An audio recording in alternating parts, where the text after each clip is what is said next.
Well, Speaker, I have news for the people of New England. The National Party and the member for New England were not there when this road was closed. They did nothing despite knowing that this closure was costly to so many. And I call the member for Hunter. Thank you, Deputy Speaker. Labor governments have a long and proud history of building the infrastructure that our country needs. We build the things that our country and our communities need to grow and to thrive. The people in the Hunter already knew this before the election. They are reminded of it every time they drive on the Hunter Expressway, delivered by the Rudd Labor government. Now, since our election, the people of the Hunter have again been reminded that it is only one party that delivers on the infrastructure that is needed in our country and in our regions.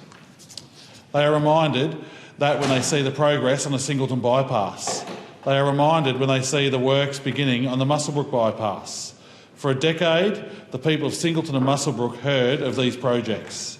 They heard the chatter about finding a way to ease the congestion and the traffic in their small regional towns. But for a decade, they remained stuck in traffic, not knowing whether the bypass would ever become a reality. Now, after a decade of talking about these two projects, progress is being made. What has changed, you ask? Why now, after a decade of talk and no action, there is work actually starting to get done? Deputy Speaker, the answer is simple. The Labor Party was elected.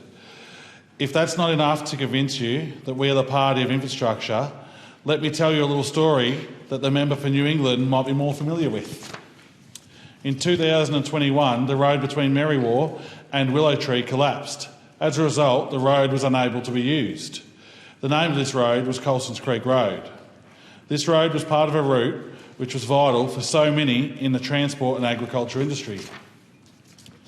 Since the closure of this road, those transporting goods, including stock and feed for farmers, have had to make a significant detour just to be able to make it to their destinations. This has added up to $500 for each trip for some. You'd think that a local member would jump straight onto this and get the funding to fix the road as quickly as possible, especially when that local member belongs to a party which was in government for much of the time this road was closed, and a party which claims so often to be for the regions and for the farmers. Well, Speaker, I have news for the people of New England. The National Party and the member for New England were not there when this road was closed. They did nothing despite knowing that this closure was costly to so many. If there is a party who really stands up for regions, especially when it comes to providing infrastructure that is needed, it is us, the Labor Party. We were elected to government and we have delivered what your member failed to do while he was in government. We have committed $38.6 million towards fixing this piece of infrastructure which is needed by many in the electorate of New England and also the Hunter. Deputy Speaker, the key difference between us and those opposite is that we don't make commitments just to win votes. We don't write promises on the back of beer coasters and throw them out in the bin after we are elected. We make a commitment and we deliver. When infrastructure is needed, we build it, whether it will bring us a political gain or not. Because without delivering the infrastructure that this country needs, we will fall behind. The fact is that we were left with a pile of mess by the previous government. There were projects which were poorly scoped, underfunded, and that simply could not be delivered. Under the coalition, the number of infrastructure projects blew out from nearly 150 to 800. But they failed to deliver. Commitments mean nothing if you cannot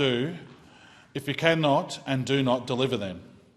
The Minister has received an independent strategic review for the Infrastructure Investment Program report. And Speaker, let me tell you, I've had some pretty poor report cards in my time, but none as bad as this. This report highlights just how badly the Liberals and the Nationals managed the Infrastructure Investment Program under their wasted decade. But we are turning this around, Deputy Speaker. As a government, we are committed to maintaining the 10-year infrastructure pipeline at $120 billion, and we will ensure that the transport infrastructure projects we deliver are nationally significant and nation-shaping projects. Only a Labor government cares about infrastructure, Deputy Speaker, and thank you.